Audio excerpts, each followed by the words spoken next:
Hey guys, I'm Father Trenton and this is my co-anchor Kiara, and we're here to give you the recap of this week's Catholic Voice.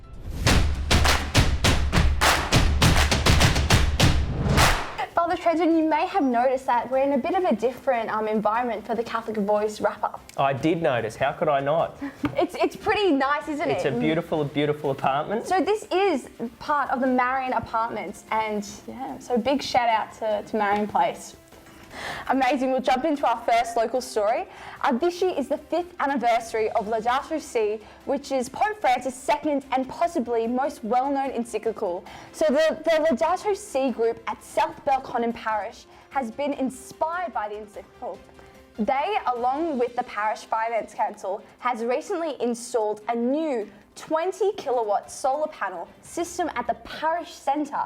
On Tuesday, the 1st of September, Christian churches around the world are joining in the World Day of Prayer for the care of creation.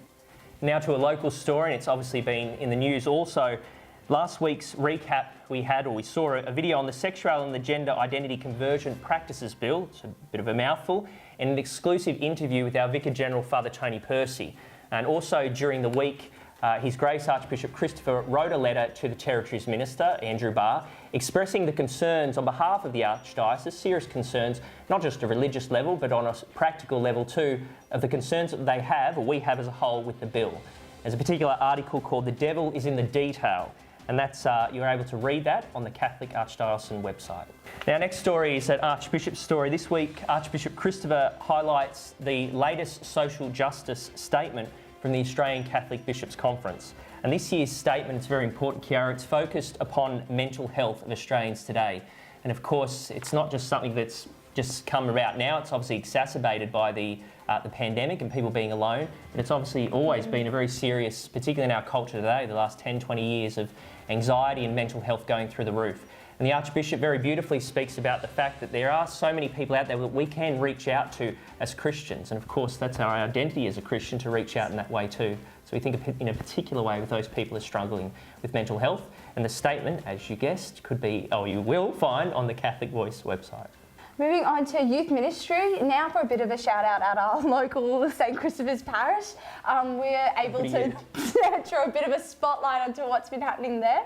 So we this semester started up a new primary school youth group called the Explorers. So we've been meeting every Sunday, and that's been eagerly anticipated and obviously a great success. Also with our young adults and young professionals, we just finished our first round of home groups where we were looking at Evangelium. Father Trenton led us in some awesome discussion, and we had over 30 young adults and young professionals participate in that, and we're getting ready for our next round starting the 14th of October to the 11th of November. In national stories, several Catholic, Anglican and Greek Orthodox archbishops in Australia have written a letter to the Prime Minister in regards to the COVID-19 vaccine. Once developed, there will no doubt be enormous social and political pressures for people to take the vaccine. And of course, it's a wonderful thing that we found a vaccine, but it's the way in which we've attained the vaccine. This piece raises awareness around the potential ethical dilemmas Catholics and Christians are presented with. And to our last story for this week, a new Australian ambassador to the Holy See has very recently been appointed. Kiara Perot, what a great name, Kiara, is the 4th Rome-based Australian ambassador to the Holy See. Prior to her departure to Rome, our Archbishop got an exclusive interview with her when she came to meet with him.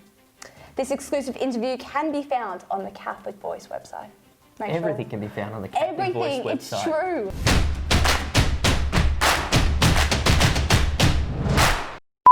And it's pretty exciting, actually. It's a great time at St Christopher's. Dang it! We got all the way through. You can get it. And you got the name of the parish wrong. Are you working at another parish? I think I am. Several Catholic, Anglican and Greek Orthodox archbishops. That's a very hard word to say, Orthodox.